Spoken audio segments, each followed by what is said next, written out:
Oke, waktu sudah menunjukkan jam 1. Kita akan mulai ya. Halo Sobat Natural, selamat siang. Perkenalkan, saya Fauzia Zakia, biasanya dipanggil Kiki. Nah, saya selaku MC kali ini dengan senang hati akan menemani teman-teman semua selama kurang lebih 1,5 jam ke depan. Dalam live class eksklusif kita hari ini yang yang berjudul Apakah Sabun Naturalmu Aman dan Farmasis Natural tuntas standar ujinya. Oke, tadi saya lihat udah banyak yang komen ya. Ada yang dari Sentul City Bogor, ada yang dari Surabaya, Bekasi, ada Ternate, dan dari Aceh juga. Wah, dari Sabang sampai Merauke ya. Dan ada Kak Valen, halo, ada beberapa nama yang familiar. Ada dari Sulawesi Selatan juga. Oke. Nah, hari ini kita akan belajar bareng tentang hal yang sering terlewat, tapi sangat penting ya, yaitu keamanan dalam sabun natural. Banyak dari kita semangat bikin sabun DIY, ikut kelas online gitu kan, dan juga nonton tutorial di YouTube. Tapi kadang lupa, udah aman belum sih sabun yang kita buat, gitu kan? Nah, untuk kenyamanan bersama, selama live class berlangsung, silahkan untuk teman-teman bisa mic-nya dimatikan. Kemudian kalau mau on cam boleh jika memungkinkan agar kita bisa saling melihat dan lebih terhubung gitu. Oke, ini untuk slide-nya Pak sudah terlihat ya teman-teman.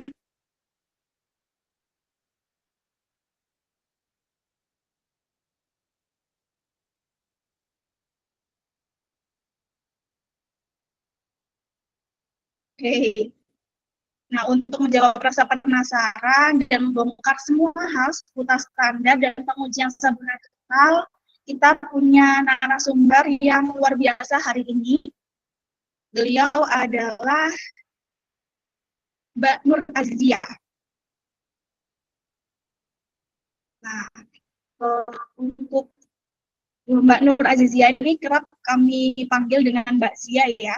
Beliau adalah farmasis dari Natural yang punya pengalaman dan passion besar dalam edukasi keamanan produk natural, khususnya sabun. Nah, berikut adalah riwayat pekerjaan beliau.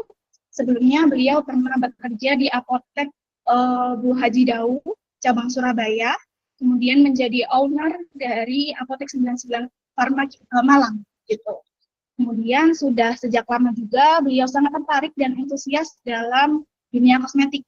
Sehingga kebetulan baru bisa bergabung dengan Natural tahun 2025 sebagai salah satu tim farmasis dan apoteker Natural.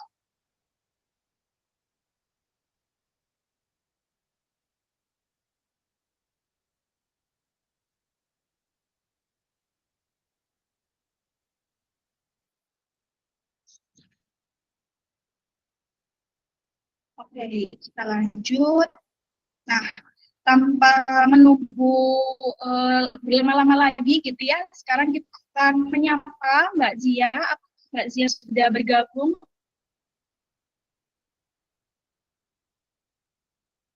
Boleh untuk on mic, Mbak Zia. Halo, Assalamualaikum. Waalaikumsalam, Mbak Zia.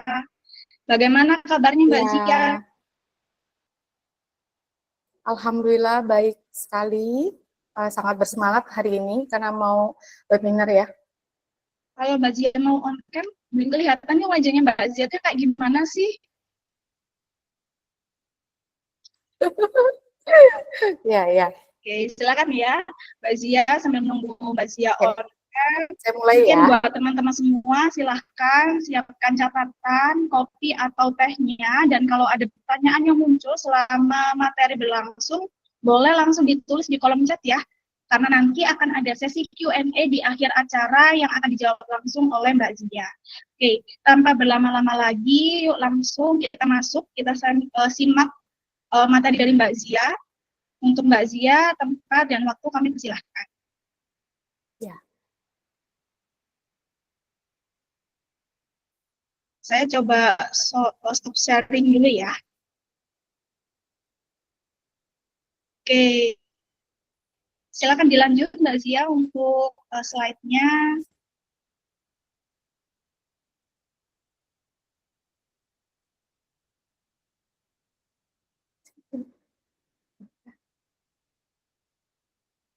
Charger laptopnya.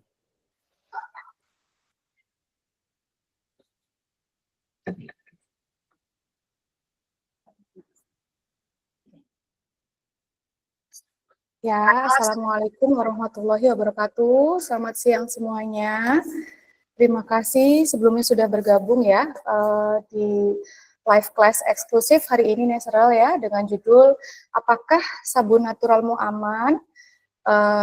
Farmasis Nesral Kupas Tuntas Standar dan Ujinya. Perkenalkan saya Nur Azizi Arifianti, biasa dipanggil Zia.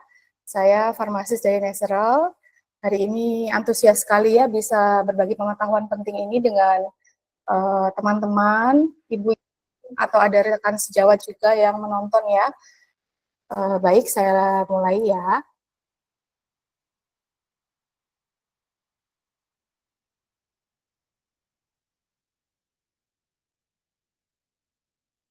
Nah, pertama ini kenapa sih topik ini penting gitu ya? Jadi memang yang ingin saya bahas di sini kenapa sabun natural itu wajib dibahas itu karena sabun natural makin populer dari waktu ke waktu. Jadi di YouTube ada workshopnya juga, hingga di marketplace juga banyak yang jual sekali sabun natural. Sehingga uh, harus dibahas secara mendalam kenapa ini penting untuk dijelaskan. Kemudian yang kedua itu banyak banget aspek keamanannya, maksud saya yang diabaikan. Jadi seperti asal campur, asal jual tanpa mematuhi standar produksi yang sesuai, cara pembuatan kosmetik yang baik dan benar atau biasa disebut CPKB. Padahal sabun itu kan menyentuh kulit kita ya setiap hari ya. Jadi harusnya aman. Jadi aman dulu yang penting. Paling penting itu aman dulu, kemudian baru cantik yang diutamakan. Nah kalau nggak aman gimana kita ke depannya bisa sehatkan kulit kita gitu ya. Terus fondasi utamanya itu keamanan. Jadi nanti kalau nggak aman maka menimbulkan resiko pada penggunanya seperti alergi, iritasi, sampai masalah kulit serius lainnya. Gitu ya. Kemudian lanjut. Nah, tujuan live class ini teman-teman, saya harap teman-teman memahami apa sih sabun natural itu amannya gitu ya. Apa sih sabun natural yang aman itu seperti apa gitu ya. Terus kemudian resiko sabun yang tidak aman itu seperti apa. Kemudian apa uji keamanan mandi di rumah itu apa saja dan kapan perlu uji lab dan regulasi BPOM. Gitu. Harapannya di sini saya berharap ya teman-teman lebih percaya diri membuat atau memilih sabun natural yang aman dan bertanggung jawab.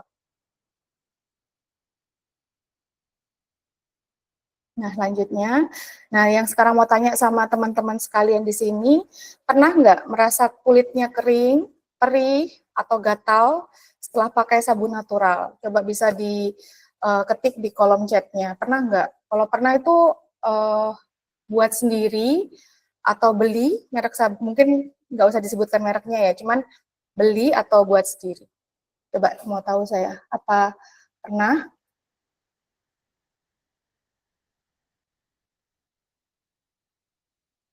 Ada yang udah pernah, ada yang belum, ya jangan sampai kalau yang belum ya. Oh iya, pernah semua ya. Nah, oke, lanjut ya. Nah, di sini saya mau ngejelasin sabun natural itu yang aman tuh seperti apa sih Kak gitu ya. Jadi yang pertama ingin saya jelaskan itu sabun natural atau sabun alami. Itu sabun yang dibuat dari bahan-bahan alami. Contohnya minyak kelapa, zaitun, madu, aloe vera, dan lain sebagainya. Jadi bahan-bahan yang memang dari bahan alami. Itu. Yang kedua, sabun natural yang aman itu tidak hanya membersihkan, tapi juga menjaga kesehatan kulit dan bebas bahan iritan maupun alkali bebas. Nah, teman-teman tahu nggak apa sih artinya iritan atau alkali bebas? Mungkin bagi yang pernah membuat sabun paham ya, tapi mungkin bagi yang belum pernah atau yang baru mau mulai membuat sabun itu perlu tahu ya. Jadi bahan iritan itu adalah zat yang menyebabkan iritasi pada kulit. Nah, contohnya itu kayak bahan kimia yang ada dalam produk sabun atau pembersihnya dan bahan kimia pada kosmetik. Contohnya bahan-bahan itu yang bersifat kadang asam atau alkali, jadi itu yang akan membuat iritasi pada kulit. Nah, kemudian kalau misalkan alkali bebas itu apa sih Kak gitu ya? Kalau alkali bebas itu adalah zat sisa dari proses pembuatan sabun. Contohnya itu teman-teman tahukah natrium hidroksida atau biasa disebut soda api? Itu adalah salah satu bahan apa namanya pembuat sabun ya, itu alkali bebas yang biasa disebut soda api itu. Dan seharusnya pada pembuatan sabun alkali bebas itu hilang pada selesai tahap akhir ya. Tapi ada sabun yang memang alkali bebasnya belum hilang sehingga menyebabkan iritasi juga. Jadi kadang jadi gatal, kemerahan seperti itu. Nah, sabun yang aman itu pastinya sudah melalui proses yang baik. Jadi apa namanya sudah berubah menjadi sabun yang baik dan tidak dalam ada alkali bebas yang tersisa seperti itu. Kemudian yang ketiga itu diproses secara higienis. Maksudnya apa? Jadi sabunnya itu diproduksi sesuai standar dengan cara pembuatan kosmetik yang baik dan benar. Itu biasanya teman-teman pernah dengar CPKB nggak? Itu kalau misalkan kita lagi membuat sesuatu ya, jadi ada SOP-nya, Standard Operational Procedure. Nah, itu dilakukannya itu biasanya CPKB itu dimulai dari lingkungan yang bersih dan dengan alat yang steril.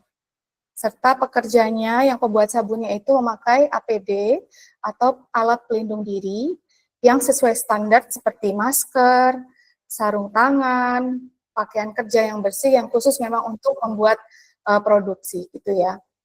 Nah, ini dilakukan kenapa sih Kak gitu ya? Karena memang biar tidak tercemar oleh debu, kuman atau zat asing gitu. Untuk pertanyaan nanti saya jawab di akhir ya. Nanti saya pilih-pilih dulu, nanti akan saya jawab yang akan saya jawabnya. Gitu ya. Kemudian lanjut yang keempat itu pH seimbang untuk kulit. Jadi idealnya itu pH-nya itu 8 sampai 9 untuk sabun ya. Jadi kalau misalkan pakai proses saponifikasi. Nah, proses saponifikasi itu apa Kak gitu ya. Nah, saponifikasi itu jadi reaksi antara minyak atau lemak dengan alkali, tadi yang saya sebut itu alkali, yang menghasilkan garam asam lemak atau biasa kita sebut sabun dan gliserin. Nah, pH kulit kita sendiri itu cenderungnya asam sebenarnya, jadi 4,5 kurang lebih pH-nya antara 4,5 sampai 6,5. Kenapa asam Kak gitu ya? Karena kulit kita itu memiliki lapisan asam atau mantle acid ya. Itu berfungsi sebagai melindungi kulit dari mikroorganisme. Terus yang kedua melembabkan kulit secara alami. Terus yang ketiga itu mencegah iritasi dan kerusakan kulit. Nah, meskipun sabun ini kan tadi saya jelaskan pH-nya 8 sampai 9 ya. Tapi jika sabun natural itu sudah diformulasikan dengan tepat dan sudah apa namanya melewati fase curing namanya ya. Fase curing itu jadi fase pematangan atau fase pengeringan setelah sabun dicetak. Itu fase ini memastikan sabun itu aman, padat, dan lembut dan siap digunakan gitu. Jadi sudah aman digunakan untuk konsumen gitu, karena sisa kandungan dari alkali tersebut sudah hilang dari proses penguapan air. Nah, makanya tadi saya bilang kenapa pH 89 masih oke, karena ada proses curing itu, gitu ya. Nah, soda api tadi yang salah satu contoh dari alkali bebas itu bisa mengiritasi kulit teman-teman, jadi wajib dihilangkan dulu. Nah, proses curing itu kurang lebih memakan waktu 4-6 minggu untuk menjadi sabun yang sempurna, begitu. Jadi biar nggak gatal atau bikin kulit tuh iritasi. Intinya si alkali bebas itu harus hilang dahulu. Begitu ya teman-teman. Jadi intinya sabun tetap aman walaupun sedikit basah, asal formulasi dan curingnya tepat. Gitu ya. Lanjut. Nah ini yang mau saya tanyakan, menurut teman-teman apa sih gitu ya ciri sabun natural yang aman dan yang tidak aman, ada yang tahu nggak? Menurut kalian tuh ada apa sih sabun yang aman dan sabun yang tidak aman? Ada yang tahu nggak?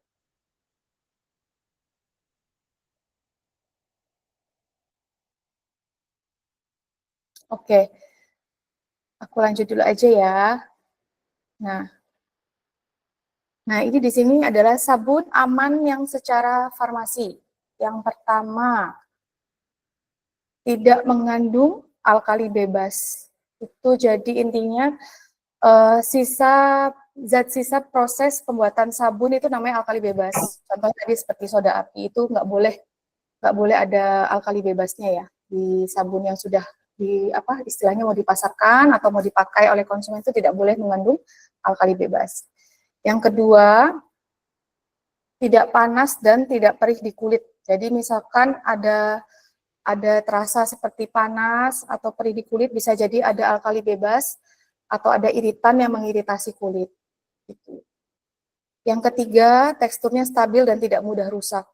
Nah, kalau misalkan ada kayak sabun yang biasanya kita pegang itu kan kayaknya lembut ya, lembut, terus padat, terus kokoh gitu, berarti dia insya Allah aman. Tapi ada kalau misalkan yang dipegang aja tuh udah rapuh atau kayak ada tekstur yang tidak sempurna, itu biasanya prosesnya karena kurang sempurna dari proses sebelumnya atau proses curingnya itu tadi. Yang keempat, ya betul. Yang keempat, diproduksi di lingkungan bersih sesuai CPKB ya teman-teman. Jadi maksudnya itu cara pembuatan kosmetik yang baik, seperti menggunakan alat dan tempat yang sesuai. Jadi alatnya itu tempatnya steril, alat-alatnya juga steril, dan pekerjanya yang pasti menggunakan APD yang sesuai, seperti masker, sarung tangan, baju yang bersih, seperti itu yang dipakai khusus untuk produksi ya. Jadi sabun natural itu bukan cuma alami, tapi juga ilmiah dan higienis. Gitu ya teman-teman ya. Saya lanjutkan. Nah, ini tadi benar ada salah satu yang sudah menjawab ya tadi ya. Nah, waspadai tanda sabun yang tidak aman. Nah, ini teman-teman. Sabun-sabun yang tidak aman itu contohnya ciri-cirinya sebagai berikut. Yang pertama ada bau menyengat dan anyir. Bisa jadi karena prosesnya tidak sempurna ya. Jadi bahan yang dipakai itu tidak stabil, jadi tengik atau teroksidasi. Nah, makanya waktu teman-teman memilih bahan saat ingin membuat sabun itu wajib melihat dulu bahannya dari mana, apakah terstandarkah, ada labelnya atau tidak, gitu ya. Terus yang kedua, warnanya terlalu terang atau luntur. Nah, malah perlu diwaspadai teman-teman. Kalau warna terlalu terang itu bisa jadi memakai pewarna sintetis. Malah bahaya seperti itu. Jadi kalau misalkan ada sabun yang terlalu terang gitu ya, katakanlah warnanya bagus gitu, mencolok merah, itu malah yang perlu diwaspadai. Takutnya memakai pewarna sintetis. Terus kalau luntur itu biasanya juga tidak alami seperti itu. Kemudian yang ketiga, itu labelnya tidak jelas. Nah, teman-teman tahu kan ketika kita membeli sesuatu, mesti kita lihat dulu ada komposisinya, ada masa kadaluarsanya, ada nama produsennya. Jadi yang paling penting itu ada label juga. Jadi di sana tercantum apa isi dari kandungan tersebut ya, sabun tersebut ya. Jadi misalkan, oh kandungannya ada aloe veranya, oh kandungannya ada misalkan minyak zaitunnya, seperti itu. Jadi harus jelas kapan diproduksinya, kapan masa berlaku dari sabun tersebut, seperti itu. Kemudian yang keempat, tidak ada izin edar. Nah, ini yang paling bahaya menurut saya sih sangat krusial ya, karena memang izin edar itu sangat penting. Di Indonesia itu diatur oleh BPOM, sehingga kalau tidak ada izin edar berarti otomatis sabun atau produk yang kita buat itu belum aman atau lulus dari uji BPOM. Dan itu sangat krusial ya, jadi wajib sekali kita harus mendaftarkan produk yang kita buat itu ke BPOM, karena BPOM adalah salah satu lembaga yang memang mengurusi semua produk yang akan dilegalkan untuk dijual di Indonesia, seperti itu. Yang terakhir, menimbulkan perih, gatal, atau kulit kering. Nah, ini kalau udah ada tanda-tanda seperti ini berarti ada kurang lebih ada alkali bebas atau bahan iritan yang mengiritasi ya teman-teman. Jadi wajib dihentikan kalau ada penggunaan yang menimbulkan perih, gatal, atau kulit kering. Nah, ini ada efek panjangnya nih di slide-nya. Jadi efek jangka panjang dari tanda sabun tidak aman, yang pertama ada iritasi. Iritasi itu jadi seperti tandanya ada kemerahan, rasa perih atau gatal, itu terjadi karena bahan iritan yang mengiritasi. Tadi yang saya jelaskan, bahan iritan itu seperti bahan kimia yang terkandung pada sabun, seperti di dalam pembersihnya, atau bisa dari pelarutnya, atau bahan lainnya yang bisa mengiritasi. Kemudian ada alergi, kemudian bisa efek panjangnya jadi alergi ya. Alergi itu biar misalkan kita sudah tahu nih kita nggak bisa nih pakai bahan-bahan yang ada pewanginya berlebihan gitu ya, ada pewarnanya atau pengawet pada bahan gitu, jadi mengakibatkan alergi. Nah, efek alerginya seperti apa teman-teman? Jadi kayak ruam itu kayak gatal kemerahan, terus kulit kering, terus bisa juga bengkak. Nah, yang paling bahaya ini bengkak. Kenapa? Karena kalau sudah bengkak berarti ada inflamasi pada kulit. Nah, inflamasi berarti infeksi ya. Jadi ada mungkin kuman yang masuk atau yang menyebabkan kulit kita tuh menjadi bengkak lah istilahnya seperti itu ya. Nah, itu harus ada penanganan yang lebih baik seperti mungkin minum obat dan lain sebagainya. Yang paling utama harus dihentikan dulu penggunaan sabun yang menyebabkan reaksi alergi itu, ya. Yang ketiga, reputasi buruk jika dijual. Nah, ini bahaya banget buat produsen atau pembuat sabun ya. Kenapa Kak? Gitu ya. Ya pasti bahaya juga karena apa? Membahayakan pengguna. Jadi pengguna atau konsumen sabun. Pembuat sabunnya itu bisa tersangkut hukum ya. Jadi yang mana pabrik atau pembuatnya itu bisa dituntut, yang paling fatal bisa mungkin penutupan pabrik ya jika memang sampai mengancam jiwa. Jangan dibilang mungkin Allah cuma sabun aja kok bisa mengancam jiwa. Tentu bisa teman-teman. Kenapa? Karena dari reaksi alergi yang parah itu bisa jadi sampai sesak tuh ada. Kasusnya dulu tuh ada sampai yang menyerang pernafasan sampai sesak itu ada. Karena memang penyumbatan pembuluh darah akibat bengkak, gitu ya. Jadi reaksi alergi parah. Nah, hal itu bisa menjadi tindak pidana untuk si pembuat sabun tersebut. Nggak mau kayak gitu kan, makanya harus sesuai sama SOP dan cara pembuatan kosmetik yang baik dan benar. Itu ya. Oke, baik. Nah, ini ada studi kasus singkatnya. Nah, saya sebagai apoteker atau farmasi natural itu pernah ketemu kasus, itu ada yang konsultasi sama saya itu. Ini sabun saya pernah pakai sabun merek X ya, saya nggak nyebutin mereknya apa, memang mungkin itu dari hasil DIY konsumen itu sendiri ya, atau bagaimana saya juga kurang mengulik jelas seperti apa, tapi konsumen tersebut bilang kulitnya pecah-pecah sampai reaksi alergi yang hebat gitu, sampai dia harus minum mungkin obat-obatan gitu ya untuk mengurangi alergi tersebut. Nah, ini masalah serius buat pembuat ya, jadi nggak boleh asal-asal coba buat sabun gitu ya, karena memang reaksinya juga buat kita sendiri gitu kan, kalau misalkan salah buatannya.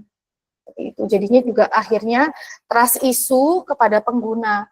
Itu sabunnya udah diuji apa belum sih gitu ya. Ntar pakainya habis ini gatel-gatel, alergi, udah lulus BPOM belum sih gitu ya. Itu jadi sangat penting juga. Ya, oke. Jadi walaupun formulanya tampak natural gitu ya, tapi tidak aman secara mutu dan pH. Jadi wajib banget uji keamanan dan proses produksi sesuai dengan itu. Lanjut ya teman-teman. Nah, ini apa saja pengujian pada sabun natural yang bisa dilakukan di rumah. Nah, teman-teman yang pernah buat sabun, pernah nggak uji sabun natural di rumah itu apa aja? Pernah melakukan uji sabun apa aja yang di rumah kalian gitu? Kalau pernah coba deh share pengalamannya. Pernah uji apa di rumah? Oke, cek pH, Pak Agus. Lanjut, yang lain mungkin ada yang pernah cek lainnya?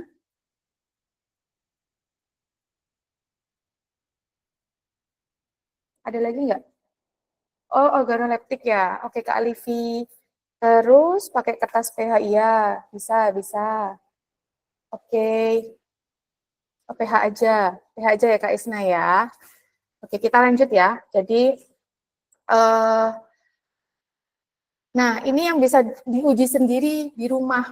Yang bisa diuji sendiri di rumah itu, yang pertama tadi betul ya, yang teman-teman pernah nyobain uji pH.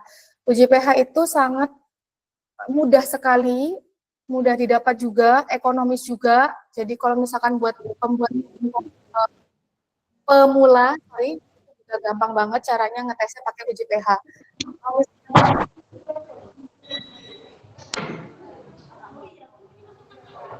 Apa pakai kertas lakmus aja. Biasanya kalau pakai kertas lakmus itu kan kita ngeceknya ada kayak standarnya juga. Jadi misalkan kalau di bawah 7 itu asam, di atas 7 itu basah.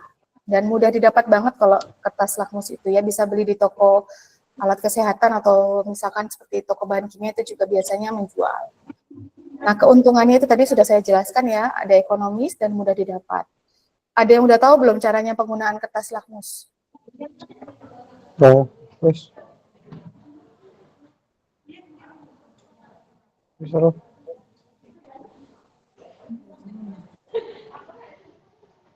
Iya, Pak.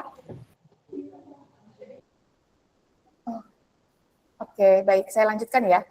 Kemudian, kertas lakmusnya itu kan kita coba pada larutan sabun yang sudah kita hasilkan. Nanti kita coba gitu loh, di dalam lakmusnya kan kayak strip gitu ya. Nah, nanti dicoba di sabunnya itu, kita lihat nanti apa namanya,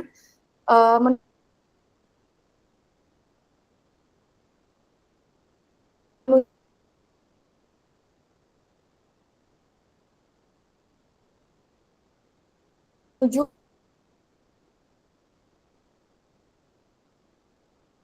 ke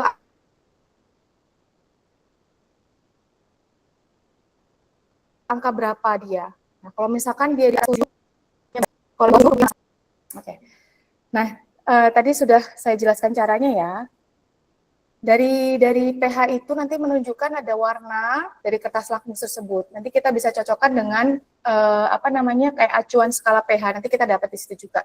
Biasanya kalau beli lakmus pH ya. Sedangkan kalau pH meter sendiri itu menggunakan alat yang langsung bisa mendeteksi. Jadi pH meter itu lebih gampang. Kalau misalkan lakmus kan kita ngetes pakai cawan seenggaknya ya kalau untuk yang cairan sabunnya. Kalau si pH meter itu nanti cairannya mungkin bisa ditetesin atau dicek sendiri apa harus apa ya berbahasa-bahasa banget lah ya. Kalau pH meter itu lebih simple tapi memang lebih mahal dibandingkan dengan kertas lakmus.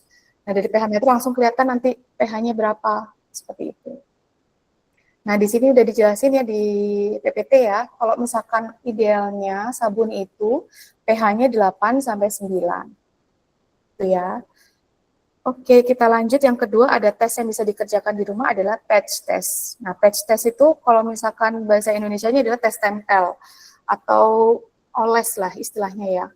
Nah, ini caranya bagaimana Kak? Gitu ya. Jadi sabun yang sudah kita buat itu kita colek sedikit lah ya, terus kita oleskan di bagian lengan di sini, lengan dalam. Nah ini dioleskan di sini sedikit aja, setidaknya sudah kayak mewakili permukaan ya. Kemudian ya, kemudian apa namanya, ditutup sama ini, saya lupa namanya sebentar, plester. Nah, plester itu nanti kalau bisa nutupin yang area yang sudah dioles, tutup. Kenapa Kak gitu ya? Biar nggak kena kontaminasi lain gitu loh. Misalkan ada kayak debu atau apa itu kan nanti ini ya kayak mempengaruhi lah ya. Jadinya wajib ditutup kalau menurut saya sih. Saya lihatnya seperti itu. Terus ditunggu deh itu sampai 24 jam kurang lebih ya. Setelah 24 jam nanti kita lihat si kulit kita itu gimana hasilnya. Kemerahan kah, gatal, atau ada perih seperti itu. Kalau misalkan masih ada keadaan gatal perih, itu bisa jadi belum aman untuk semua jenis kulit kita. Iya betul, pakai plester biasa nggak apa-apa. Pokoknya melindungi dari sentuhan benda lain seperti itu. Yang ketiga itu uji busa dan bilas ya teman-teman. Jadi caranya sabun yang udah kita buat tadi coba dipakai. Nah dilihat tuh terlalu licin nggak, busanya banyak, apa mudah dicuci atau busanya hilang gitu setelah dicuci. Kalau masih banyak itu atau masih licin bisa jadi masih ada alkali berlebih. Gitu. Nah, kemudian selanjutnya ada uji visual dan bau. Nah, uji visual tuh apa aja, Kak? Gitu ya. Uji visual tuh ada mengamati sabun kita sendiri itu dengan warna, bentuk, dan baunya. Nah, kalau warnanya merata, nggak belang-belang gitu, itu oke. Biasanya masih aman lah ya, kalau warnanya sudah merata seperti itu. Tapi kalau misalkan ada lapisan minyak di sabunnya itu, yang di atasnya gitu loh Kak, misalkan mengambang, itu bisa jadi waspada ya, berarti oh sabunnya ini aman nggak ya, atau ada sesuatu gitu ya. Jadi itu harus perlu diwaspadai. Kemudian ada bintik putih. Nah, kalau ada bintik-bintik putih, terus ada kayak kasar-kasar di sabunnya itu, kayak kristal-kristalnya itu, bisa jadi ada alkali bebas yang masih ada di situ gitu loh, jadi belum hilang sepenuhnya. Itu perlu diwaspadai juga. Kemudian tekstur padat yang tidak mudah hancur, itu dilihat juga ya, jadi sabunnya itu bagaimana teksturnya. Itu. Iya Kak Krisanti, betul. Oke, lanjutnya Z-test. Nah, ini ada Z-test. Z-test itu dia tidak direkomendasikan ya kalau menurut saya, karena memang artinya Z-test itu jadi tes uji pada apa ya namanya tuh, uji pada lidah. Jadi sengatan di lidah. Nah, bayangin aja teman-teman kalau misalkan di tangan aja tuh alkali tuh kayak bikin tangan kita tuh sensitif ya. Jadi kayak lebih kering mungkin ya, kemerahan, kasar gitu ya, terus kayak gatel, yang paling sering sih gatel ya saya ya. Nah itu apalagi kalau misalkan dicoba di lidah, bisa bayangin nggak teman-teman? Pasti kan kayak tersengat gitu ya. Nah itu nggak saya rekomendasiin ya, karena memang itu juga menyangkut keselamatan juga dan nggak higienis, apalagi ya kalau misalkan mau dipasarkan dijual ke konsumen lain gitu ya, bahaya juga. Jadi itu cuma screening pribadi aja. Kalau misalkan mau mengetahui ini gimana ya sabunku aman nggak ya, ada alkali bebasnya nggak ya gitu ya, kayak gitu. Jadi kalau menurut saya Z-test ini tidak direkomendasikan, gitu ya. Oke, kita lanjutkan. Nah, semuanya ini itu ada batasnya teman-teman. Jadi uji mandiri itu ada batasnya. Tidak bisa deteksi mikroba, itu yang paling utama, karena pasti harus pakai uji lanjutan. Kemudian tidak bisa deteksi logam berat, tuh jadi bahayanya di situ juga. Kita kan nggak tahu tuh ada logam apa yang menyertai pada pembuatan sabun kita gitu kan. Terus yang ketiga tidak bisa ukur stabilitas jangka panjang. Ini yang paling kompleks karena memang itu harus menggunakan uji lanjutan yang lain gitu. Nah, untuk produk yang akan dijual itu wajib uji lab terakreditasi. Nah, nanti mungkin kalau misalkan ada pertanyaan bisa kontak kami ya. Uji lab terakreditasi itu seperti apa, Kak? Gitu ya. Itu banyak sekali uji lab terakreditasi yang sudah beredar di Malang ya. Pertama kita kan Nesralnya ada di Malang ya.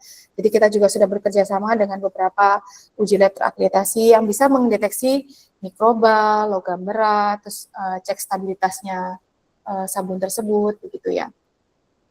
Oke, kita lanjutkan ya teman-teman.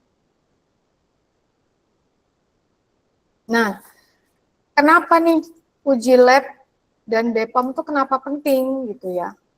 Ini banyak sih orang-orang yang bilang, gimana Kak, penting nggak? Penting banget gitu kalau menurut saya ya. Kalau misalkan untuk dijual atau diprofesionalkan penjualan ke konsumen ya.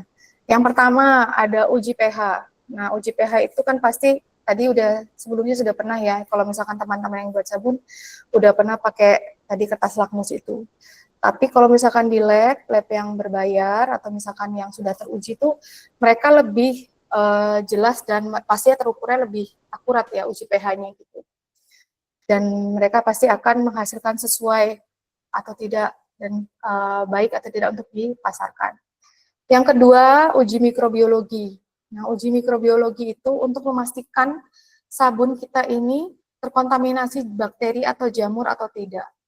Ini kan nggak bisa dilihat dengan mata kasat mata ya, jadi wajib dengan alat-alat tambahan seperti mikroskop dan lain sebagainya. Jadi dilihat lagi apakah ada mikroba penyerta dalam pembuatan sabun ini, teman-teman, seperti itu. Yang ketiga ini ada uji logam berat. Nah, uji logam berat tuh apa aja sih Kak? Emang uji logam beratnya itu apa aja gitu ya? Nah, uji logam berat itu jadi memastikan sabun kita ini, produk kita ini bebas dari logam berat yang berbahaya. Contohnya seperti timah, merkuri, mungkin ya arsen. Itu biasanya tuh yang banyak yang terkandung di sabun itu seperti itu. Dan lain-lain ya teman-teman ya, mungkin dari logam-logam lain. Nah, yang keempat, uji stabilitas produk. Nah, uji stabilitas produk itu untuk memastikan, menilai sabun kita ini tetap stabil dan aman. Gitu. Jadi yang paling penting itu stabilitas produk. Jadi stabil nggak sih produk kita itu kalau dipasarkan dalam keadaan seperti ini, sudah dipasarkan ke konsumen tuh apakah sudah siap gitu, udah baik gitu ya, untuk uji stabilitas yang dilakukan.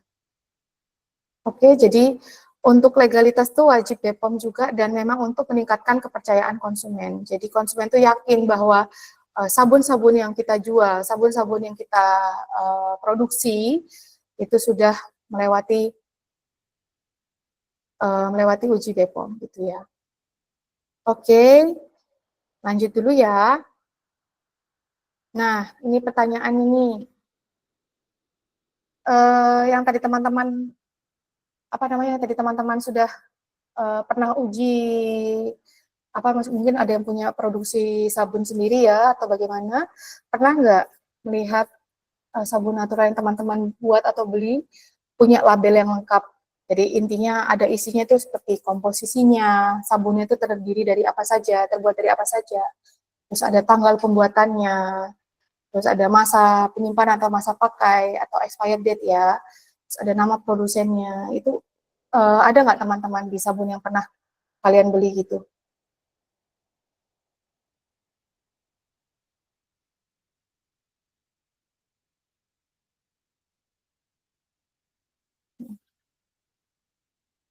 Oke, ya saya lanjutkan dulu ya teman-teman.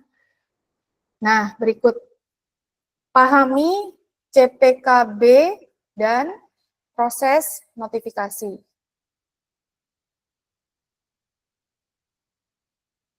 Nah, di sini, Nah, BPOM ini merupakan badan resmi yang mengatur keamanan kosmetik. Jadi, BPOM ini bertugas mengawasi semua peredaran obat, makanan, kosmetik yang beredar di Indonesia. Nah, untuk bisa lolos uji BPOM ini, wajib banget ya kita membuat kosmetik ataupun obat-obatan ataupun yang lain itu sesuai dengan standar operasional prosedur. Nah, cara-caranya itu antara lain mungkin kakaknya bisa nulis ya atau misalkan mendengarkan saja nggak apa-apa. Jadi yang pertama adalah personalianya. Jadi kayak personelnya itu yang terlatih ya. Jadi menggunakan APD, alat pelindung diri, seperti masker, sarung tangan, pakaian yang bersih, khusus yang buat untuk produksi.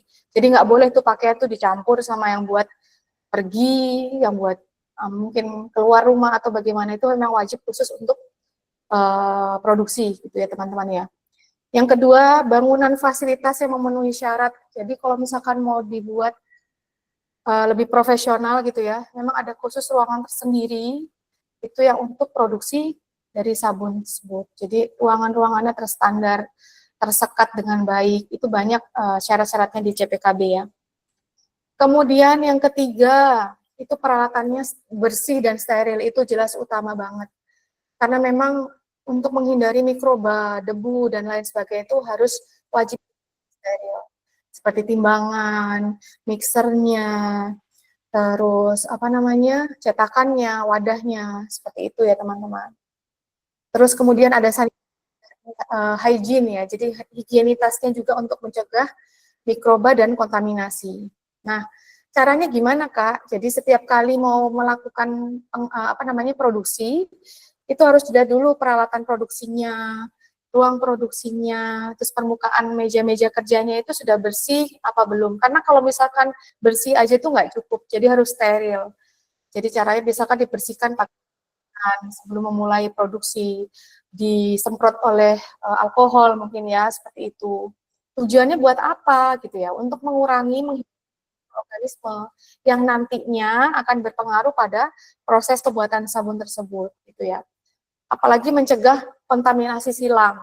Jadi antara batch produksi pertama dan kedua mungkin ya. Jadi misalkan yang pertama ada sesuatu nggak bisa kena ke produksi berikutnya. Itu wajib untuk sanitasi dan higienis hygiene-nya diperhatikan seperti itu. Yang pasti menjaga kualitas dan keamanan sabun. Nah, berikutnya Oke, baik. Lanjut dulu ya, Kak ya. Berikutnya itu ada produksi sesuai SOP, standar operasional prosedur. Jadi SOP-nya itu harus jelas. Jadi mungkin pertama itu ditimbang dulu sesuai dengan jumlah beratnya berapa yang disesuaikan. Saat pencampuran nggak boleh asal campur, jadi harus ada urutannya.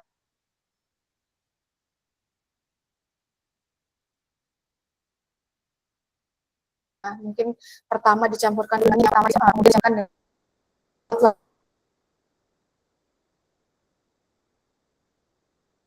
lainnya seperti itu.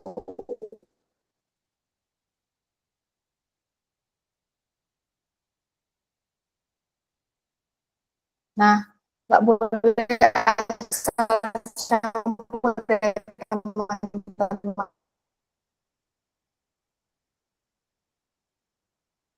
Pokoknya untuk proses yang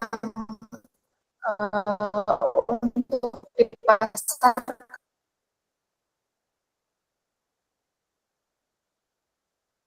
atau dijual itu harus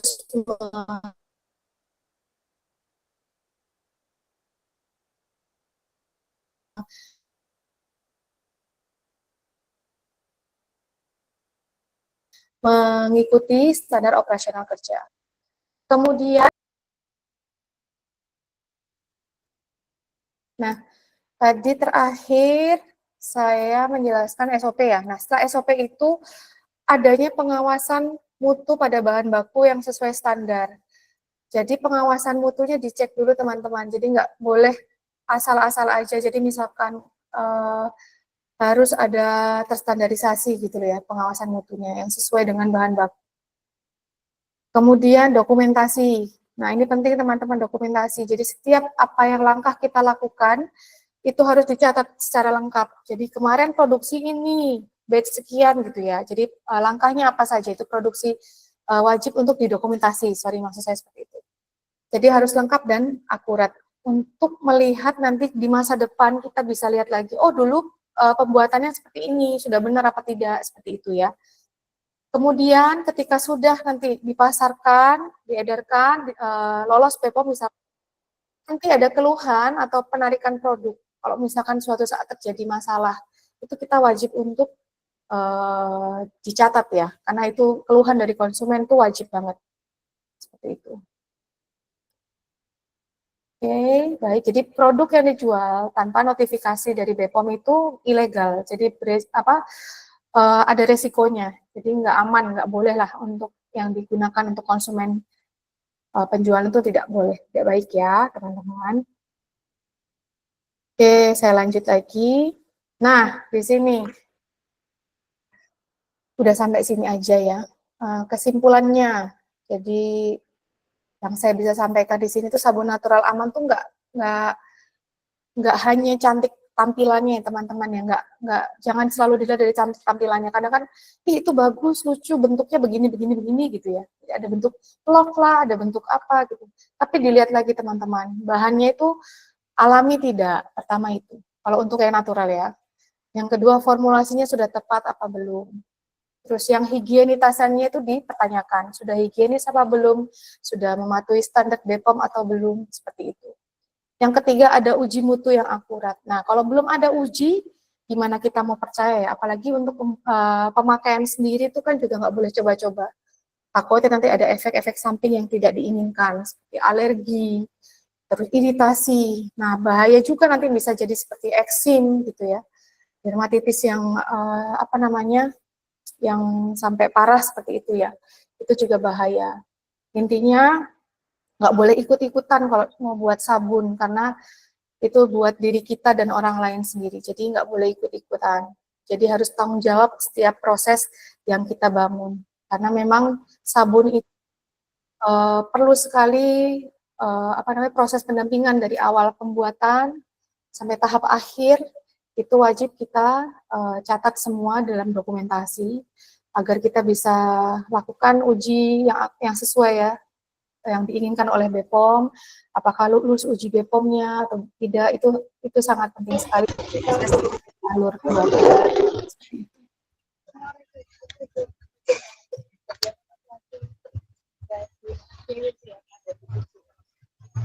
Oke, terima kasih, mungkin sekian dari saya. Nanti ada pertanyaan, pasti ada ya, nanti akan saya pilih dulu pertanyaannya dari saya. Bisa kembali dulu ke Mbak Diki mungkin ya habis ini. Terima kasih banyak. Oke, terima kasih banyak untuk Kak Zia atas penjelasan yang luar biasa dan penuh wawasan. Nah, ternyata sabun yang kelihatannya sederhana itu menyimpan begitu banyak aspek penting ya teman-teman, mulai dari pH, alkali, sampai standar BPOM. Nah, buat teman-teman yang baru gabung, jangan khawatir, untuk rekaman live class ini akan kami upload di YouTube Natural. Silakan bisa mampir dan di-follow dulu di akun Natural #binatural. Dan jangan lupa juga untuk nyalakan tombol loncengnya ya. Dan teman-teman jangan beranjak kemana-mana dulu, karena sebentar lagi kita akan masuk ke sesi Q&A. Oke, sekarang waktunya kita masuk ke sesi Q&A. Tadi banyak banget pertanyaan menarik yang masuk di chat, dan kami sudah memilih beberapa yang akan dijawab langsung oleh Mbak Zia. Oke, kita mulai dengan pertanyaan pertama ya. Tadi ada yang bertanya nih Mbak Zia, bagaimana mengurus CPKB Mbak Zia? CPKB untuk standar BPOM kan ya? Baik, terima kasih banyak untuk pertanyaannya ya Mbak. Di sini saya ingin menjelaskan secara singkat step-nya gitu ya, untuk pengurusan CPKB standar BPOM. Itu yang pertama yang perlu teman-teman siapkan adalah bangunan produksinya dulu. Jadi tempatnya harus ada dulu ya. Jadi kalau misalkan mau ber-BPOM itu seperti itu. Yang kedua, siapkan dokumen teknisnya. Yang jelas dokumennya itu harus lengkap dulu ya, yang dibutuhkan untuk BPOM pelaporan itu seperti apa.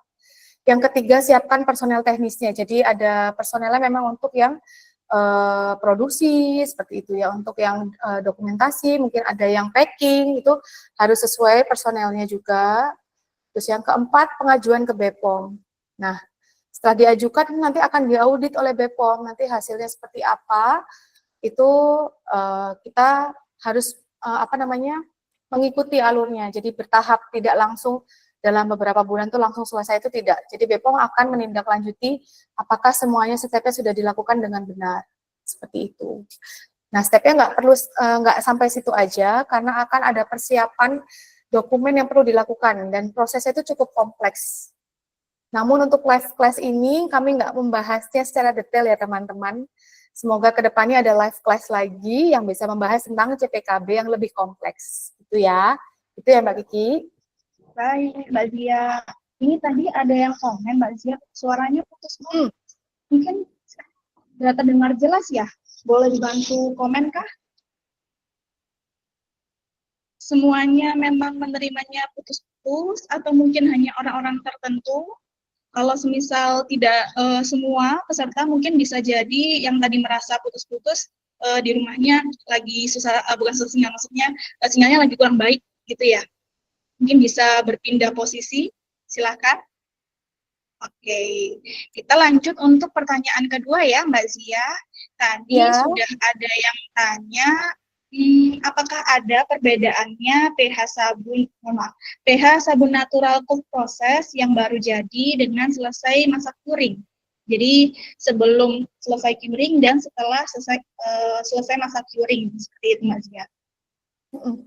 Baik, terima kasih pertanyaannya ya. Jadi sabun natural cold process yang baru jadi umumnya memiliki pH yang lebih tinggi, lebih basah dibandingkan setelah masa curing gitu ya. Jadi pH sabun cold process baru biasanya pH-nya 10 sampai 12. Bahkan bisa lebih jika perbandingannya NaOH-nya belum tepat. Masih banyak alkali bebasnya. Jadi soda api atau NaOH tadi ya. Nah, yang belum sepenuhnya bereaksi dengan minyak, jadi masih ada sisanya, jadi masih ada alkali bebasnya gitu ya. Nah, itu beresiko iritasi jika langsung digunakan. Gitu. Terus tekstur sabunnya juga masih lembek, licin, belum stabil. Itu biasanya seperti itu. Nah, kalau pH sabun setelah curing, masa 4-6 minggu, itu pH-nya akan turun secara alami, menjadi stabil di angka 8-9 pH-nya. Masih basah memang, tapi aman untuk kulit, sudah aman, karena memang proses curingnya lebih lama.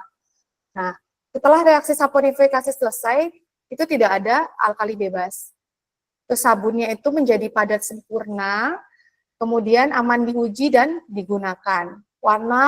Wanginya juga lebih stabil, seperti itu. Baik, oke, kita udah cukup jelas ya tadi. Kebetulan saya tidak mencatat untuk nama yang bertanya, tapi kalau sekiranya masih belum jelas, bisa tulis di kolom komen lagi ya. Oke, sambil menunggu respon dari pemberi pertanyaan tersebut, mungkin saya sebutkan untuk pertanyaan ketiga, contoh zat iritan pada sabun natural namanya apa, Kak?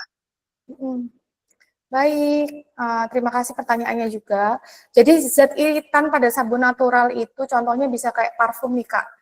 Parfum, kadang saya sendiri aja itu parfum itu nggak bisa pakai yang memang banyak alkoholnya. Biasanya ada yang ada alkoholnya itu pun bisa jadi gatal. Jadi ada parfum memang yang tidak bisa untuk kulit kita, dan masing-masing kulit itu beda banget ambang batas alerginya ya, iritannya ya. Jadi kadang di saya tidak gatal, mungkin di kakaknya gatal, seperti itu. Terus yang kedua ada essential oil yang berlebihan, itu. Terus pewarna sintetis. Yang jelas kalau pewarna sintetis itu kebanyakan yang saya temui itu berakibat iritasi ya, jadi kemerahan, gatal, seperti itu. Yang ketiga bahan alaminya tengik, itu minyaknya rusak. Nah itu salah satunya biasanya karena mungkin ya, ini saya bilang mungkin produsennya tidak melihat penyimpanan minyaknya. Kadang kan minyak tidak stabil ketika suhunya agak panas gitu ya. Jadi mungkin itu berpengaruh pada produk sabunnya. Jadi mengakibatkan iritasi kulit seperti itu. Yang kelima itu pengawet sintesis. Yang jelas kalau pengawet itu saya nggak sarankan ya. Jadi memang pengawet itu untuk kulit yang lebih sensitif itu bisa lebih cepat mengiritasi. Seperti itu. Semoga jelas ya. Baik, terima kasih Kak Zia. Oke, Ya. Ini ada banyak banget yang bertanya nih Kak Zia. Coba kita lanjut ke pertanyaan selanjutnya ya. Teman-teman mohon Baik, bersabar, yang pertanyaannya masih belum terjawab dan semoga pertanyaannya bisa terjawab hari ini ya. Oke, kita lanjut untuk pertanyaan selanjutnya. Sabun natural ada expired date-nya, tanda udah expired-nya apa aja? Silakan Mbak Zia. baik. Sabun natural ada expired date-nya. Sebenarnya sih bukan expired date ya. Jadi kalau makanan mungkin iya ya. Jadi jelas kan misalkan tandanya dibuat tanggal berapa gitu ya. Masa simpan ada yang 3 tahun, ada yang 5 tahun. Mungkin malah yang kalau tidak pakai pengawet itu hanya hitungan beberapa hari. Kalau untuk makanan. Nah, kalau untuk sabun, meski nggak mengandung air, itu yang biasanya sabun kan emang nggak apa ya kayak batangan begitu kan ya maksud saya tuh, dan tampak awet gitu ya natural, tapi punya masa simpan yang terbatas. Nah itu karena nggak menggunakan pengawet sintetis, terus juga mengandung bahan sintetis seperti minyak nabati, susu, madu atau herbal gitu ya. Nah itu bisa teroksidasi atau rusak jika penyimpanannya nggak tepat. Kadang kan ada tulisannya disimpan dalam suhu di bawah 20 derajat misalkan ya. Jadi ya alangkah baiknya penyimpanannya itu sesuai dengan anjurannya yang disampaikan gitu. Jadi biar nggak cepat meleleh mungkin, atau yang kedua biar nggak cepat rusak atau bau begitu ya jadi sabunnya. Karena kan memang kalau sabun natural juga minim banget ya, bahkan ada yang tidak pakai pengawet sama sekali. Seperti itu. Jadi nantinya untuk expired date atau masa kadaluarsa produk natural itu diketahui dari hasil uji stabilitas yang biasanya dilakukan sebelum produknya itu dipasarkan. Seperti itu. Betul. Jadi memang untuk pengujian stabilitas kalau masih belum memadai di tempat teman atau mungkin di rumah produksi teman-teman, teman-teman bisa menggunakan jasa eksternal ya, betul ya Mbak Zia? Ya, betul sekali. Sudah banyak banget ya Mbak Kiki sekarang ini di Malang jasa-jasa untuk pengujian ya. Betul. Ini Mbak Zia ngomong dari tadi di Kota Malang karena kebetulan kita domisilinya dari Malang ya. Oh iya. Jadi ini kita mengadakan live class-nya dari Kota Malang teman-teman. Tapi kalau teman-teman berada di luar Kota Malang bisa disesuaikan gitu ya dengan lab yang mungkin sudah terakreditasi dan memenuhi syarat itu dari kota masing-masing. Oke, kita bisa lanjut ke pertanyaan selanjutnya ya, Mbak Zia. Baik. Sampai berapa pertanyaan nih Kak? Banyak sekali ya ini. Ini banyak banget yang bertanya Mbak Zia. Teman-teman semua antusias nih. Dan Itu ya? pertanyaannya seru-seru banget buat dibahas gitu. Oke, untuk pertanyaan selanjutnya Mbak Zia, Kak izin bertanya, untuk sabun natural dengan cold process, biasanya kan masa curingnya 3 bulan. Jika sudah 3 bulan dan ketika dilakukan press, namun hasilnya masih ada kemerahan di kulit, cara mengatasinya sabun tersebut dilakukan proses curing yang lebih lama atau bagaimana? Terima kasih. Silakan Mbak Zia. Ya, baik. Terima kasih pertanyaannya. Loh, Kakak berarti sebelumnya masa curingnya sampai 3 bulan ya tadi itu ya? Sebenarnya kalau dengan formula dan cara pembuatan yang tepat, masa curing itu cuma membutuhkan waktu 4 sampai 6 minggu aja. Itu. Bahkan dengan metode tertentu itu bisa kurang dari 1 minggu. Nah, kalau misalkan masa curing kakak perlu 3 bulan dan masih ada efek kemerahan, berarti formulanya dikaji ulang. Barangkali ada alkali yang memang nggak bisa hilang gitu loh. Jadi perlu dikaji ulang. Soalnya berbahaya juga kalau udah sampai lebih dari 3 bulan ada kemerahan yang jelas mungkin berlebih atau bagaimana komposisinya itu perlu dikaji ulang. Seperti itu. Oke, jadi memang teman-teman untuk formula yang mendapatkan di sosial media mungkin atau di YouTube atau di buku-buku yang misalnya sudah dicetak gitu ya, teman-teman perlu mengkaji ulang apakah formula tersebut sudah sesuai begitu ya Mbak Zia ya? Apakah sudah sesuai dengan cara perhitungan? Karena kan lagi-lagi kita untuk pembuatan sabun natural menggunakan alkali gitu ya, di mana alkali itu bersifat korosif seperti yang Mbak Zia sebutkan, jelaskan sebelumnya.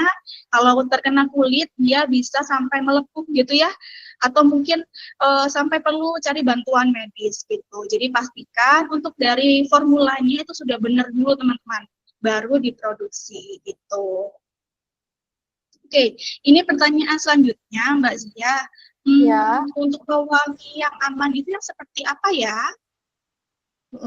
Silakan Mbak Zia. Ya, baik. Terima kasih. Pewangi yang aman itu seperti apa? Nah, kalau saya sendiri sih lebih suka yang memang wanginya soft ya, tidak terlalu yang apa ya, bau sekali gitu, apa nyegrak lah kasarannya seperti itu ya. Untuk pembuatan sabun natural itu pastikan juga menggunakan parfum yang tidak menggunakan alkohol dan bersertifikat IFRA atau yang memang dikhususkan untuk parfum sabun gitu ya.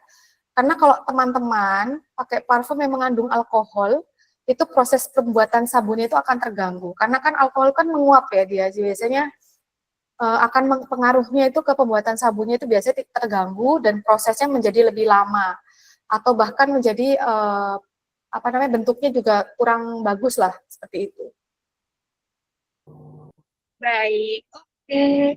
Terima kasih Mbak Zia. Ini untuk pertanyaan yang dipilih dari tim Natural udah selesai nih Mbak Zia, tapi kita masih ada waktu beberapa menit lagi, beberapa menit ya, mungkin sekitar 15 menit lagi, 10-15 menit lagi.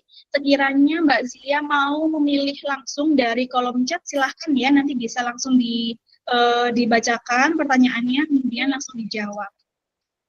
Baik, Karena kalau saya scroll nih Mbak Zia dari atas sampai bawah banyak banget nih. Saya bingung milihnya. Mungkin Mbak Zia boleh langsung dijawab gitu ya. Ya, baik. Sebentar, banyak sekali ya Mbak Kiki ya. Sia sekali.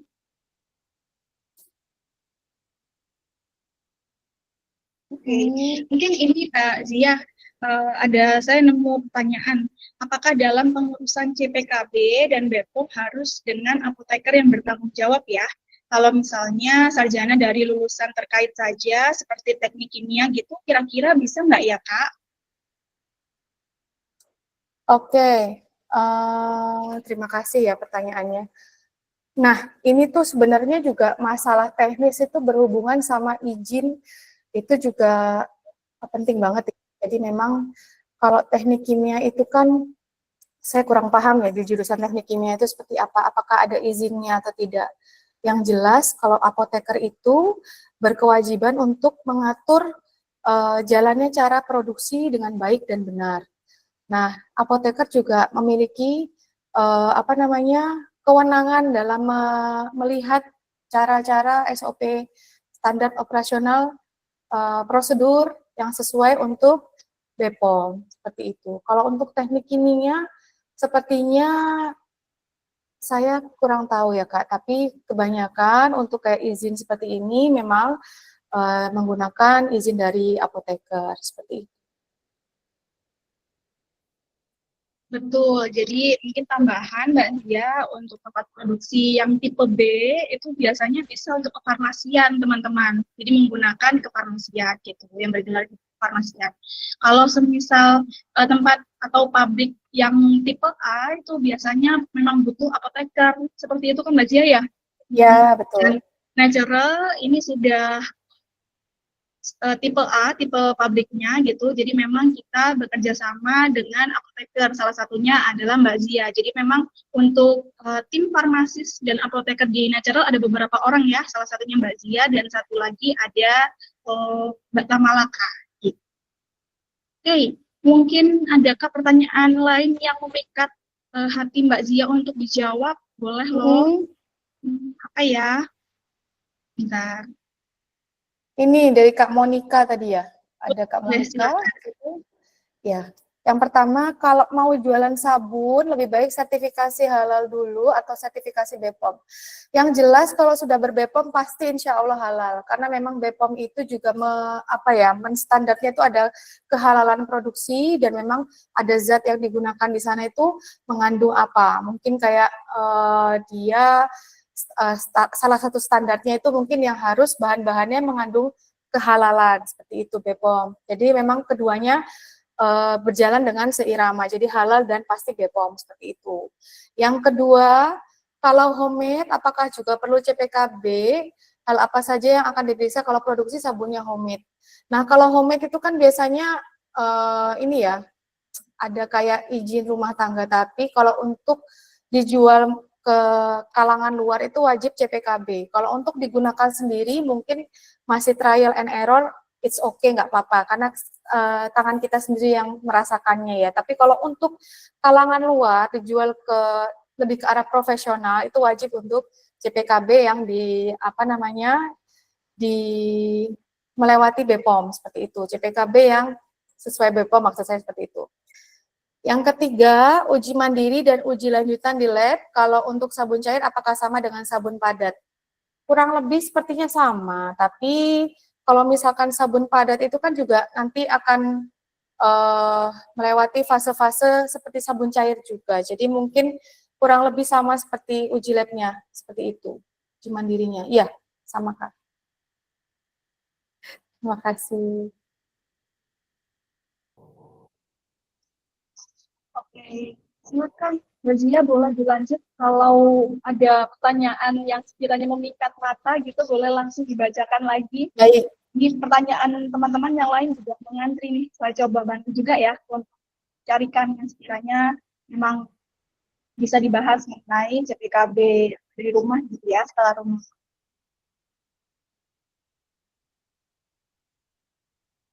Sebentar ya Kak, sebenarnya saya baca-baca dulu.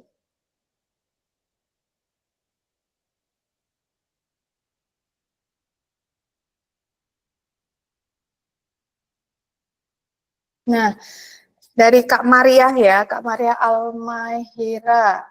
Apakah soda api tidak merusak elastisitas kulit dalam pemakaian jangka panjang seperti itu? Bentar.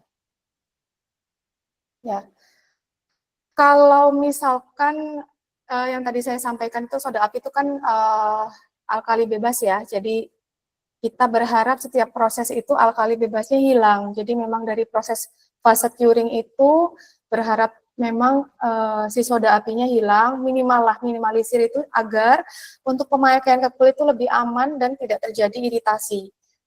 Nah, kami berharap seperti itu. Tapi kalau misalkan jangka panjang terjadi sesuatu yang tidak menyenangkan, mungkin rasanya cekit-cekit atau kering atau kemerahan, itu mungkin bisa terjadi karena adanya penumpukan dari apa namanya NaOH yang terjaring di kulit. Dan itu kemungkinan karena si soda apinya itu tidak hilang 100% seperti itu. Tapi kami berharap ketika pemilihan bahan atau akan membuat sabun, itu fase curingnya lebih diperhatikan dengan baik. Apakah memang sabunnya sudah aman digunakan atau tidak, atau apa namanya soda apinya tadi sudah minimal atau tidak seperti itu.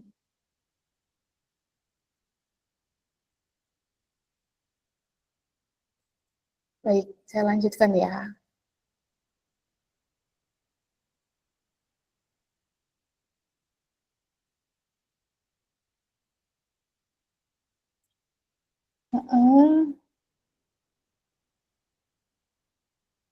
Dari Kak Triana ya, Kak aku pernah urus BPOM dan ternyata biayanya 8-10 juta per item. Sedangkan para shopmaker punya beberapa produk, satu formula, cuma beda yang satu tidak warna, satunya berwarna. Maka harus daftar lagi dan biaya lagi. Sedangkan belum modal, belum tentu tertutup dan atau kembali karena penjualan belum tentu tutup. Ya, betul Kak. Memang kalau misalkan proses BPOM memang seperti itu panjang dan lumayan rumit ya. Jadi memang harus terdaftar Kak, karena nggak bisa Kak apa namanya satu sabun itu untuk beberapa nomor BPOM itu tidak bisa. Jadi memang satu produk itu satu juga untuk apa namanya BPOM-nya itu urus apa izinnya seperti itu maksud saya. Jadi nggak bisa kalau misalkan harus langsung semuanya diuji itemnya gitu keluar BPOM apa keluar izinnya secara langsung itu tidak bisa. Jadi memang harus per item. Kemungkinan ya saya berharap semoga usaha kakak nanti lebih apa namanya ramai lagi ya dan apa namanya bisa ada biaya lagi untuk mendaftarkan ke BPOM-nya. Itu ya Kak ya. Semangat. Itu semangat untuk Kak Triana. Jadi memang kita tambah sedikit Mbak Zia, Ya, karena regulasi dari Indonesia memang teman-teman yang mengharuskan untuk produk yang dijual itu sudah ber-BPOM gitu ya. Jadi memang bukan maunya natural biar teman-teman mengurus produk yang sudah ber-BPOM, maksud saya mengurus produk untuk di-BPOM-kan, tapi memang karena regulasi dari Indonesia yang membuat produk teman-teman harus di-BPOM-kan gitu sebelum diedarkan. Tapi sebenarnya um, itu dalam kategori kalau misalnya udah siap viral nih ya. Tapi kalau misalnya teman-teman membuat atau memproduksi produk natural atau sabun gitu, yang sekiranya dipasarkannya baru komunitas atau mungkin teman-teman terdekat atau keluarga atau souvenir itu masih nggak apa-apa, masih nggak masalah, nggak perlu mengurus BPOM dulu. Tapi lagi-lagi kembali kalau misalnya teman-teman mau menjualkan di marketplace atau mungkin mau diviralkan sampai viral gitu ya, memang harus ada BPOM-nya. Kalau misalnya nggak ada BPOM-nya, hati-hati nanti ada pihak dari hukum gitu yang melihat produk teman-teman udah diedarkan tapi kok belum ada BPOM-nya ya. Oke, silakan. Mungkin adakah yang masih menarik pandangan ya. teman Mbak Ini Zia gitu? kalau dari Kak Krisanti ya. Halo, yang sabun artisan souvenir, apakah juga mesti BPOM? Eh, Gimana ya? Seharusnya seperti itu, karena kan itu diedarkan ya. Biasanya kalau souvenir kan berarti bukan untuk kalangan sendiri, itu untuk meluas, berarti seharusnya ber-BPOM. Karena kita nggak tahu yang make itu siapa, takutnya anaknya atau mungkin saudaranya yang sensitif. Kan karena setiap kulit orang itu beda ya Kak ya. Jadi kalau misalkan kita samakan semua rata dengan yang pembuatnya, itu bisa jadi yang lain tuh ngerasa kok di saya makainya jadi gini ya. Kalau BPOM karena ada standar Kak, jadi kalau di standar BPOM tuh dilihat lagi di sana sudah lulus uji-ujinya itu. Jadi kalau misalkan sudah lulus uji, makanya berarti udah siap diedarkan dan itu udah aman, insya Allah aman. Karena memang BPOM itu kan memang wadah untuk apa ya setiap semua produk di Indonesia yang akan diedarkan seperti itu. Jadi saran saya kalau ada yang dapat artisan apa souvenir seperti itu ya dicoba sendiri aja dulu, jangan dicoba ke anaknya atau mungkin yang kita tahu dia memiliki masalah kulit. Takutnya ada efek yang lain-lain yang tidak diinginkan. Itu ya. Oke, ini ada jawaban tambahan dari Kak Triana nih Mbak Zia. Iya Ya, benar, kalau di luar negeri itu memang butuhnya izin usaha atau bisnis. Kalau di Indo itu seperti NIB gitu ya, nomor Indo berusaha gitu. Nah, kalau misalnya udah punya NIB itu udah bisa mulai berbisnis. Tapi kalau memang di Indonesia perlu BPOM itu tadi ya, gitu. Perlu MA. Oke, mungkin untuk tanya jawabnya sudah cukup dulu Mbak Zia. baik. Sudah banyak banget pertanyaan dan memang masih belum bisa semua kami jawab ya teman-teman. Iya. Jadi Senang tentunya banget ya, terima kayaknya kasih juga untuk antusias Mbak ya. Zia atas jawabannya yang menambah wawasan banget. Mungkin sebelum Mbak Zia mau off cam, adakah pesan-pesan untuk teman-teman yang sudah hadir kali ini? Silahkan. Baik, terima kasih sebelumnya ya, teman-teman sudah hadir, sudah bisa mengikuti live class dari Natural ini. Kesimpulannya hari ini itu sangat menyenangkan sekali ya, dan saya punya apa ya, titipan lah untuk kalian semua di luar sana yang ingin membuat sabun ya, meskipun baru, itu nggak apa-apa, mencobalah sebanyak mungkin menjadi pembuat sabun ya, sampai handal nanti mungkin ya. Tapi yang jelas untuk membuat sabun yang andal itu harus mengikuti SOP, standar operasional prosedur, dan yang sesuai dengan CPKB yang saya jelaskan tadi, cara pembuatan kosmetik yang baik dan benar. Jika ingin sabunnya itu dipasarkan atau dikomersilkan secara profesional, agar konsumen atau pengguna itu aman dari hal-hal yang tidak diinginkan.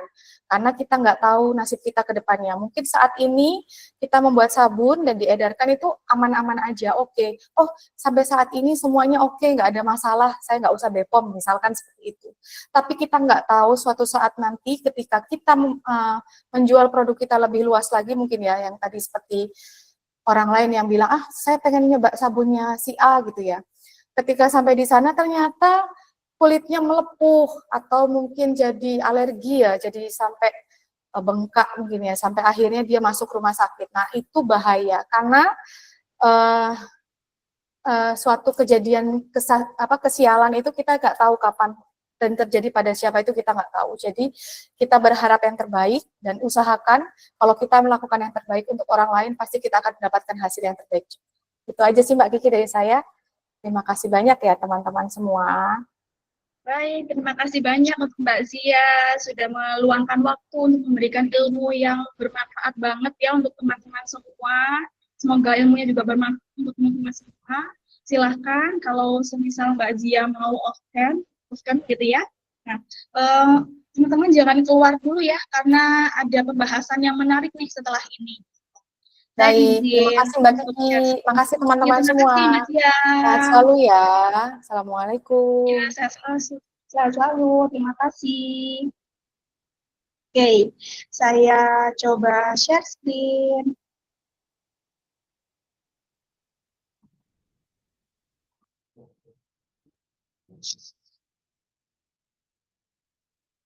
Oke, nah ini sekarang adalah bagian yang ditunggu-tunggu ya teman-teman. Tadi kalau saya lihat di kolom chat itu ada pertanyaan, bagaimana cara mengatasi sabun transparan yang berkeringat? Apakah sabun transparan itu bisa full natural gitu ya? Sedangkan teman-teman tahu kalau di mungkin di kelas online lain atau mungkin di video lain untuk pembuatan sabun natural itu menggunakan ada bahan yang tidak natural atau bahkan tidak halal gitu. Dan juga tadi ada pertanyaan bagaimana cara menentukan kadar ingredients yang benar agar bisa menghasilkan sabun yang aman. Kemudian kalau teman-teman juga bertanya, kalau aku bikin sabun cair, sabun batang atau sabun transparan aku sendiri dengan aman formulanya, konsisten dan bahkan siap BPOM, belajar dari mana yang terpercaya. Nah, teman-teman tidak perlu khawatir karena Natural sudah menyiapkan e-course lengkap pembuatan sabun natural yang akan bantu teman-teman ke A to Z. Gitu ya.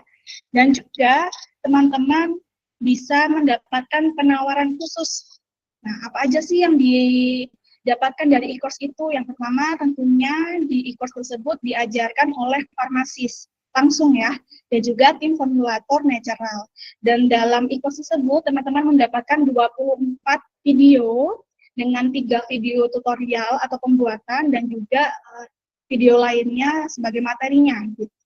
Kemudian ada panduan uji mutu yang aman dan lebih lengkap gitu ya.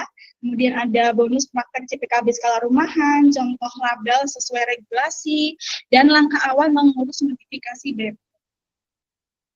Nah, ini khusus untuk hari ini aja ada penawaran khusus untuk peserta live class.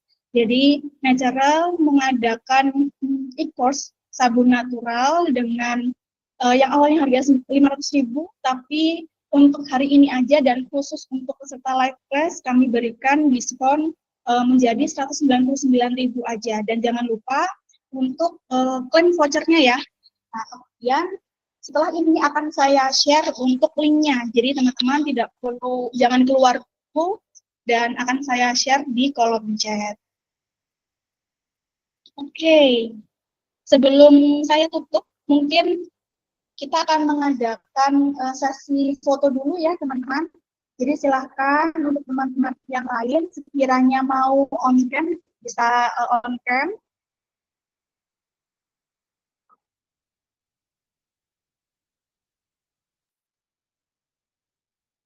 Silahkan. Nah, kita mulai untuk sesi fotonya ya, karena teman-teman nggak tahu nih ada di slide keberapa, jadi bisa langsung senyum ya. Oke, 1, 2.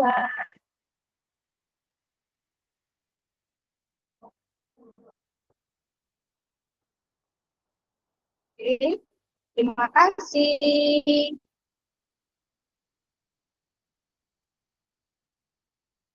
Oke. Dan gak kerasa waktunya sudah selesai teman-teman, kita udah ada di penghujung acara ya.